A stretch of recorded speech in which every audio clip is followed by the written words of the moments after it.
Hey everyone, my name is Mitch Schroeder, and I'm one of the designers of Boruto, Naruto Next Generations, the board game. Today, I'm going to take you through a game of Boruto, showing you some of the different characters, some of the different bosses, and just kind of giving you an overall look at how the game plays. I was originally going to do this with my co-designer, Jeff Fraser, but due to some scheduling conflicts, we weren't able to make that happen.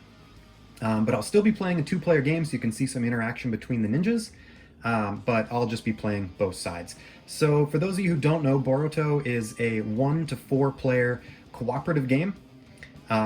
You are going to be taking on the role of various ninjas from Konoha, from the hit anime, and you're going to be fighting against or protecting the village of Konoha from a villain or a series of villains. Some missions have more than one villain. Today I've chosen to fight against Shin Uchiha, so just one villain and his threats. But I'll get to him in a minute. For now, I've already set up the game, but I'll just go quickly and show you kind of what I did here so you have an idea of how I set the game up and kind of what we're trying to do. So the first thing I did is I just set out the Konoha village board. You're going to use the same board in every game. And then I set the Konoha health tracker to the medium difficulty. So over here you have easy, medium, hard, and impossible difficulty. I'm just going to play medium today. Hopefully I can win that. If the Konoha health tracker gets down to 0, the ninjas immediately lose the game. That's one of the loss conditions. Another loss condition is if any one ninja loses all 3 of their health tokens. So the villains and their minions are going to be going around trying to damage Konoha, but also damaging ninjas. And if either one of those is defeated, the game is over. The next thing I did is I set up the mission. So in this case, like I said, I chose Shin Uchiha. I already put the health tokens on him, but I'll just take those off for a second so I can give you a close-up of his board here. You can read there what he's going to be doing. Every turn after a ninja takes their turn, you're going to perform a villain turn. So you'll be performing their actions. If the villain was hit during that turn, he's got these spaces for health tokens. When he's hit, you'll move one of these health tokens down to this reaction section, and at the end of the turn, if there's a token in the reaction section, you'll discard that and perform all of these actions over here as well. So if you hit the villain, he's going to come back at you harder. And there's a little bit of strategy to that, because it doesn't matter how many tokens are down here, he's only going to do this once, so it's always best when you hit him to hit him as hard as you can and take out as many of those health tokens as possible. Once the villain is defeated, like any good anime villain, you're going to flip this over and he's going to come back stronger. So now he has 3 defense instead of the initial, sorry, I forgot to really highlight that, 2 defense. He'll have more defense and more health. And down here you can see as well that in the highlighted orange, you can see that he is now performing more powerful actions at the end of each turn. So I'll just place that back, put the health tokens back onto him. So he is ready to go. And then after that, I chose our ninjas. So in a 2-player game, I need to pick, or each player is going to choose 1 junior ninja and 1 senior ninja, and they're going to take the cards from those characters and smash them together. So in a 2-player game, I need 2 of each. Here I've chosen the characters that are in the demo that is now up on TTS, Tabletop Simulator, and that would be Boruto. I'm going to put him with, you know what, I'm actually going to put him with Chakra and mix them together, and I'm going to take Sarada and put her with Naruto. Each character kind of has their own flavor, their own different actions or specialties. For example, Naruto is really good with Chakra. You know, he's got the 9-tailed fox, so he should be really good with Chakra. But he also has the most powerful attack in the game, melee attack. Sarada, on the other hand, is a ranged attack specialist. So between the 2 of them, they should have their bases covered for attacking. However, not a lot of movement in those decks. Over here, Boruto is pretty consistent. He's the main character, so he's got a little bit of everything, a jack of all trades, but master of none. He's very consistent in his hits because he gets some extra successes to his rolls. I'll explain how that works as we get going. And then Sakura, she is the medical ninja, so she's going to be healing everyone as they take damage and lose their different heart tokens. So I can just show you each of their cards here. Each senior ninja has 2 cards, a 1-cost card, cost is always at the top left, and then I'll explain, I guess, the Chakra pool later if you haven't seen any of the how-to videos or any of the other interviews that we've done. You'll definitely want to know how the Chakra pool works, but you're going to be paying for cards using the Chakra on the bottom of other cards. So these are her 2 cards. The other card she has is a 3-cost card, 2 particular or specific colors, and then 1 any color. I'll just let you see what that says there. And then for the Junior Ninjas, they have 3 free cards that don't have a cost, so you'll definitely be playing those at the beginning of the game. He's got his Vanishing Rasengan, as Boruto should. This free Spirit card that just lets him move around and gives him some extra defense because he's very agile. And then he might have a little bit of plot armor too, you never know. And then his Shadow Clone Jutsu, because again, it's Boruto. If he doesn't have Rasengans and Shadow Clones, what does he have? Finally, he's got a 1-cost card, the Boruto Stream, one of my favorite abilities of his, and that's a yellow card, and then he's got his 2-cost card here, and this is his most powerful card. I'll also show you the other character we'll be playing with, just so you have an idea of how they work, so I'll show you Naruto first. So Naruto's 1-cost card is the Nine-Tails Chakra, Nine-Tails Chakra, and this card has this extra ability down here that is going to allow you discard this card, and it allows any figure or any ninja, including himself, to place extra cards into the Chakra pool. So you're getting that Chakra that the Nine-Tails should be providing. And then 7th Hokage. He is the Hokage, so he's got the biggest attack in the game, and there's that. That one also costs 3, red, a yellow, and anything. Sarada then has 3 free cards as well, so she's got her Shuriken Jutsu here, Air of Uchiha, Sakura's Strength because she punches just as hard as her mom, the Sharingan, because what would Uchiha be without a Sharingan, and Lightning Ball Shuriken Jutsu. Again, she's just a ranged attacking maniac. Alright. So those are the cards I'm going to be playing with each game or in this game. On each turn, I'm going to be playing 2 cards, completely resolving 1 card before I move on to the next. When I play a card, it is not going to get discarded. It is going to stay on the table into the Chakra pool, which is a communal pool of resources for all of the ninjas. So on his next card, he could play, for example, this yellow card, which costs 1. He would just flip this over, playing that yellow card and performing that ability. At the beginning of his next turn, he would get that card back. Or he could leave that on there, storing up some Chakra, maybe playing another free card, and giving Sarada lots of Chakra to play within on her turn. She could then play her Sharingan, and if she played, another blue card, for example, like her Shuriken Jutsu, she could then play this red and blue in order to play her Lightning Ball Jutsu. So there's a lot of table talk, a lot of collaboration about which cards to play, how to get Chakra onto the table, and making sure that people can not only play their most powerful cards, but also that your older cards are spent to get them back. For example, Boruto focuses on, or he has these movement cards, the 2 yellow cards in his deck are focused on movement, but if nobody is spending yellow and he plays those yellow cards out onto the board, he's not going to have a lot of movement in his deck, or in his hand. So he really needs people to spend that yellow so that on his turn he can get it back into his hand and have the cards he needs when he needs them. So a lot of fun hand management here, and a lot of threat control on the board as the threats, the different clones are going to be popping up. So there's a lot to watch out for, both on the board and then here in the Chakra pool and in your hand. But that's enough about that. How about I just get started? So I will reset these decks. Let's see here. Just make sure I have everything organized so I can get through this as efficiently as possible. Yeah, looks like I do. Alright. So the first thing I'm going to do... Oh, I also didn't explain these allies, did I? So after I choose my ninjas, I'm also going to choose or set up an ally deck. So I just shuffle up the ally deck and draw the top 3 cards.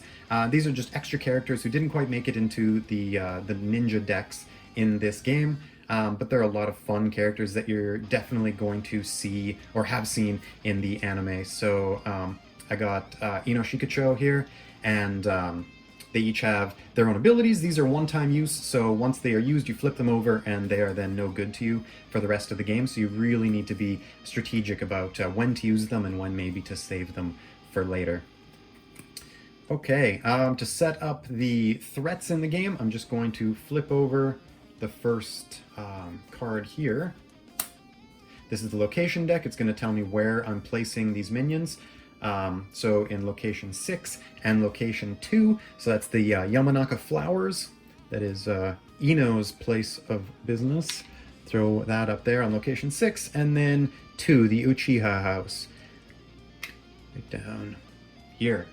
All right. I will let Boruto and Sakura take the first turn. So, a lot of the enemies are pretty far away from me right now. I'm definitely not going to be able to get to both of them. So I will start by playing Free Spirit, because it's got that 2 movement I'm going to need. And I'll take that over here, facing there. And then I could then spend that to play the Boruto stream that you saw before. But instead, I'm going to...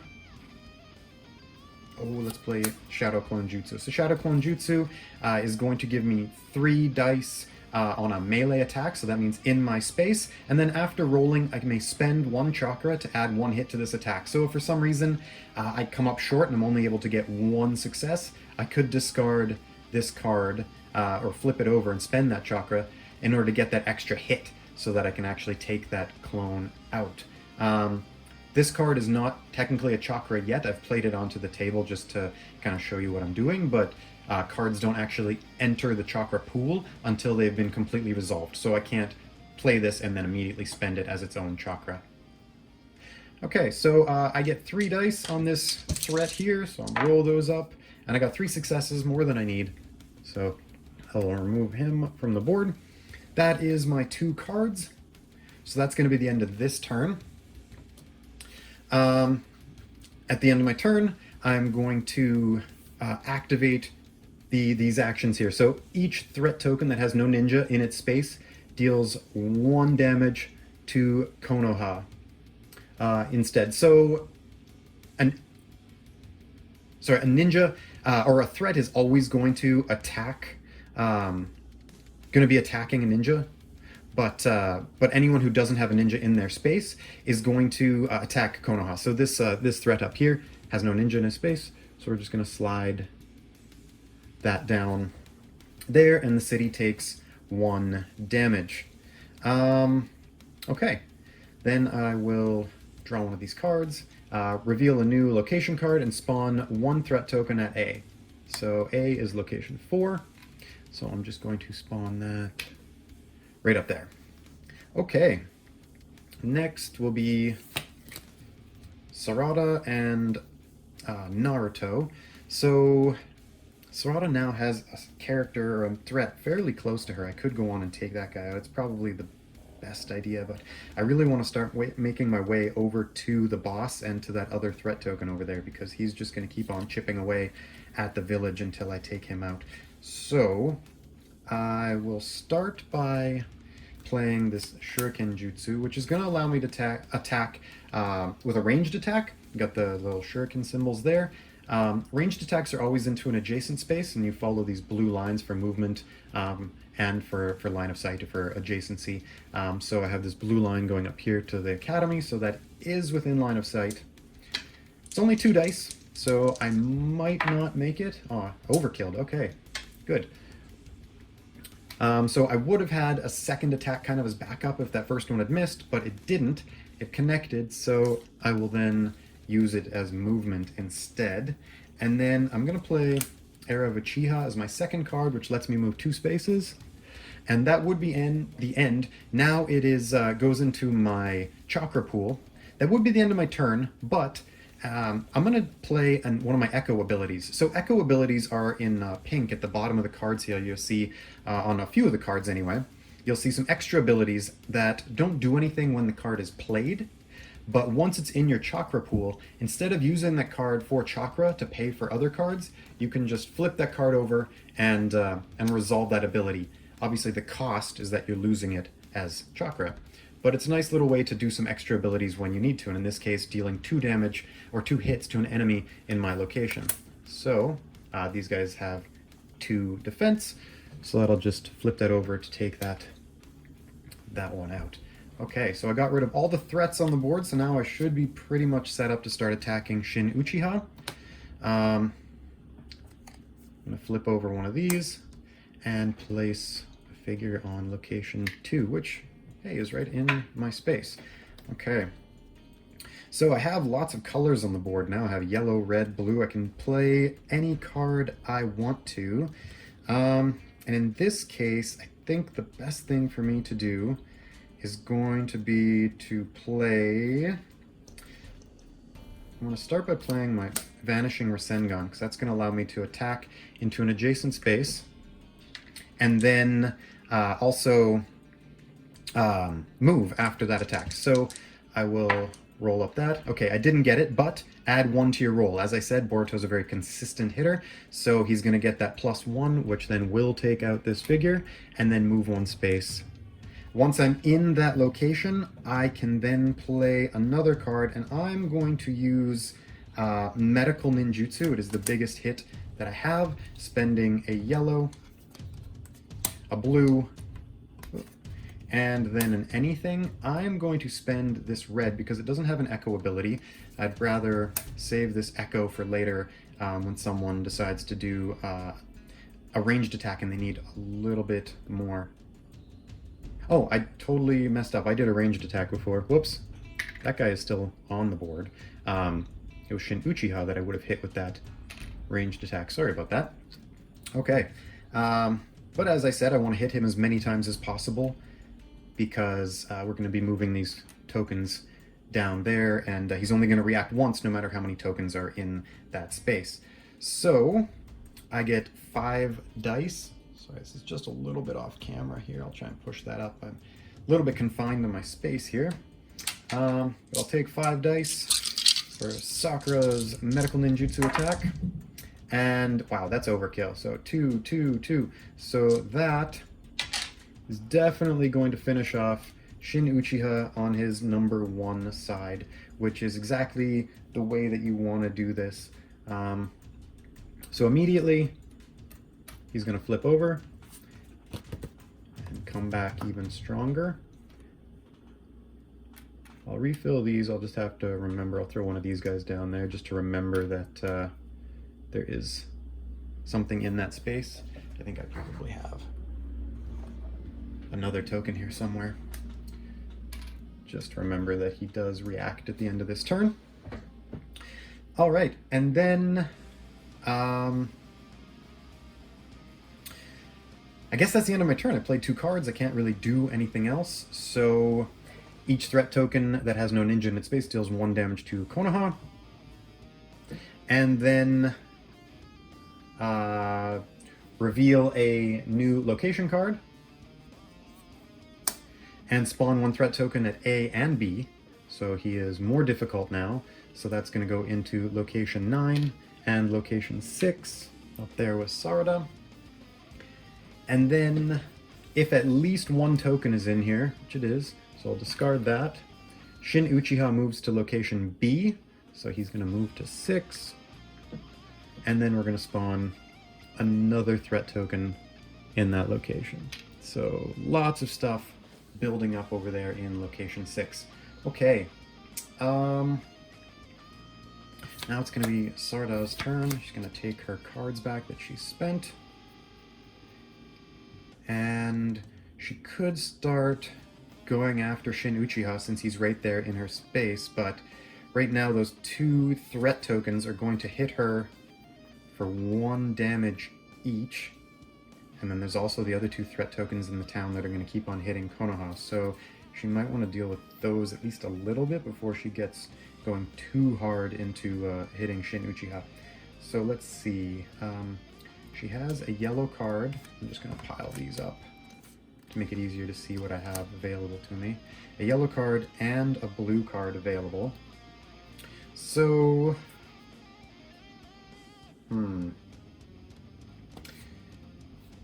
she can almost use 7th Hokage, which would be pretty great in this situation because, like I said, it's the biggest attack in the game. So, what she might do is play Sakura's Strength, which is an attack of 3. I'm going to deal 3 dice at one of these minions. Okay, so I did not succeed on that attack. I got 2 misses there. She could move the target 1 space, but that's not really ideal. She wants to, if she moves them out of her space, they're going to start attacking the city, unless she moves it, I guess, to Boruto's space, and he could take that hit. Yeah, you know what? Let's move that minion over to Boruto's space, and he can deal with that. And then she is going to play 7th Hokage, spending a red, a yellow, and anything. Gets rid of that echo, but in this case I'm hoping it's going to be worth it. And she's going to roll 6 dice at that threat in her space. So, 2 shields unfortunately, but she got 2, 3, 4, 5, which is pretty good because that's exactly enough to hit the clone and take him out. And then the excess 3 damage can go to Shin Uchiha, hitting him once. Now, that isn't the most efficient way to hit him, but when he has 3 defense, it's a little harder to get multiple hits on him in one attack. So that will have to do. Alright, at the end of her turn, Boruto is going to take 1 hit because there is a threat in his space. So whenever a ninja takes damage, they first get a chance to block, so they roll 1 die for every damage they're going to take. And if they roll a shield, they block the damage. He did not. So he's going to lose that token. And then each threat token that has no ninja in its space deals 1 damage to Konoha, and there's 2 of those. So we're going to go down to 11 here. And then reveal a new location card. And we'll spawn a threat at location 9 here. And location 1, way over there with Boruto. And then Shin Uchiha did get hit, so we'll discard that, and he's going to move to location 1. Wow, he's just kind of popping back and forth here. This means we don't have to move a lot this game. It's kind of lucky, although we are getting some pretty big build-up over there that we're going to want to go take care of as soon as possible. But first, he's also going to spawn another minion there. So location 1, the main gate, is getting pretty crazy. It is Boruto's turn, so he's going to take back his cards. Okay, so he needs to do a pretty big attack in his space. There is a blue or a red, sorry, on the table already. So I'm going to play a blue because I'm going to want to play Son of the Hokage. So he's going to play Vanishing Rasengan, targeting this guy over here. So that's 2 dice. Again, I only got 1 success, but thanks to Boruto's consistency, he hits this. Now, he does have the opportunity to move at the end of that, but he doesn't want to.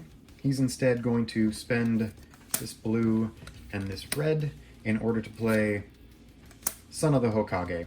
So that is 4 dice, and it is going to target each enemy in its space. So individually, he can apply that damage to each enemy there, which in this situation is pretty amazing. You don't always get a lot of opportunities for this card to be that effective. So let's hope I roll well. And I did, I rolled pretty well. 2 doubles, a single, so that's 5 damage. So I get to apply that here. Takes out him, and it does 1 damage to the boss. All right. Oh, better make sure I put that down here so I don't forget to resolve that at the end of my turn, which is now. That is the end of my turn. So again, there are no threat tokens in any ninja's space, so that ninja, Boruto, isn't going to take any damage. There are 2 over here without a ninja in their space, so again, Konoha is going to take 2 more damage. This is starting to get a little bit scary, although we're chipping away at Shin Uchiha here, so maybe it's not too bad. Flip over a new card. Oh, another one at 1. Wow. Did I shuffle this deck? I think I did. Just lucky. Okay. And then Shin Uchiha was damaged, So we're going to move him over to location B. I'll turn that back for you. And then spawn another minion up there with him in location B. Okay, Sarada and Naruto's turn. Let's see what we have here. So I only have a red on the table at the moment, which isn't enough for her to play anything. So if she wants to play some big attacks, she's going to have to set something up. What she might want to do is play her lightning ball. Yeah, that's actually a pretty good opportunity. So I'll show you here. Lightning Ball Shuriken Jutsu is a 3 attack and it targets one enemy in each adjacent location. So if she can move into location 7, which is what I'm going to do, she can use that to pretty big effect. Because there would be 3 different locations, adjacent locations with enemies. So first she gets a 2 dice ranged attack.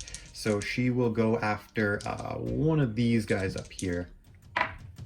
Oh, lucky, I got that double. Critical hit. Okay, so that's going to be enough to take him out. And then she'll use the second one as movement to go down to location 7, the Konoha Stadium. She will then spend the red and the blue in order to play Lightning Ball Shuriken Jutsu to get 3 dice. And that's going to target, as I said, each adjacent location, or one enemy in each adjacent location. So that will be here, this is adjacent, and this one's adjacent. So lots of enemies here. So let's roll those up. She only got 1 hit. This is probably a good time to use Ino. So Ino here has, after rolling any attack, re-roll all misses. Sounds like about the right time to do that. So both of these misses, roll them up. Oh, well, that is how it goes some days. Okay, that was completely ineffective. I have to rethink what I'm going to do now, because that's going to hurt. At the end of her turn, flip that over so I don't get confused, Boruto is going to take another hit. So I'll roll this up. Ooh, okay, that's getting dangerous too. Boruto did not block that. And then there are 3 tokens on the board without ninjas in their space. And then flip over this. This guy, the first one's going to go into 3. The second one is going to go into location 9. Ooh, that's looking like another spot for Boruto to come and play some of the Hokage, I think. Let's see here. Shin Uchiha was not hit, at least, so he's not going to do his extra stuff. So it is just Boruto's turn. He's going to get all of his cards back. There is a blue on the table. So what can he do to help out? He really needs to get in there to help out with in Ichigiraku Ramen. So I could play that free spirit card to move there, or I could use Shikamaru to just go there. That's the ability, in case you can't see that, I'll just bring it here. That's Shikamaru's ability, move to any location. That would allow me to not spend a card to move there, and I could use that card instead to do some actual damage. But if I want to play Son of the Hokage, I need a red card on the table, because it costs a blue and a red. Luckily, Chakra has the blue for me. Is there any way that I can make that useful? Not really. It's going to be redundant to play that and then play Son of the Hokage, but I may not have a choice. Is there anything else I can do? Potentially. Man, this is not good. But I think, again, this is the time for me to use Shikamaru. I guess, unless... Actually, I don't know what I'm thinking. If I play the Shadow Clone Jutsu, my red card, in the space I'm in, where there already is a minion... Oh, well. There you go. Now if I spend a Chakra to do the extra hit, I won't have enough to play. But it was worth a shot. That was the right thing to do, to try and take out that guy before moving. But now I will run over here using Shikamaru, and then I'll spend that Shadow Clone Jutsu and the blue in order to play Son of the Hokage again, and hopefully roll better than that. There it is. And of course I get overkill on them. I only needed 2 hits, but that's okay. It takes out all of those, which feels a whole lot better, even though I'm still losing. Okay, end of my turn. There are no threats in ninja spaces, so I got 3 threats on the board. This is definitely trouble. Spend this. Location 10 and location 2. Wow, really spreading them out. Okay. So I have 3 life left on Konoha, which means I can't have more than 2 threat tokens on the board without a ninja in their space. So she is gonna have to take out a few of these and then potentially end her turn in a space with one of them to try and soak up some of that damage. So let's see what she can do here. If she plays, she has a red, oh, and of course she's going to get her cards back. If she has a red, or she does have a red on the table, which will allow her to play something like Lightning Ball, Shuriken Jutsu. But how am I going to use that to best effect? Man, I don't know if I can. Can I finish this? Let's see. Maybe I have to rush the boss, but I don't know if I can do 9 damage in 1 turn against Shin Uchiha. So let's play. Well, let's start by playing. I'll play her Shuriken Jutsu, which is going to be a melee or a ranged attack. I'll play it against that guy over in location 1 over there. So I can hopefully, oh, nothing there. Hoping to forget about him. Now I could throw at him again, or I could use the movement on that card. If I use the movement, I could get into that space. No, I don't think there's any way that I can connect all of that. Oh no, this is not looking good for me. Okay, I think all I can do is just play this and play Lightning Ball Shuriken Jutsu, 3 dice up here. I did hit 2 this time, thankfully, rolled a little bit better, taking out both of those. Unable to hit Shin Uchiha, and then at the end of this turn, there are going to be enough threats on the board to finish off Konoha, and that's going to end in a loss for me. So again, this was the introductory scenario. It's apparently, even at medium difficulty, not as easy as you may think. Shin Uchiha is a very straightforward boss in that he doesn't have a lot of special actions or special abilities, which some of the bosses do.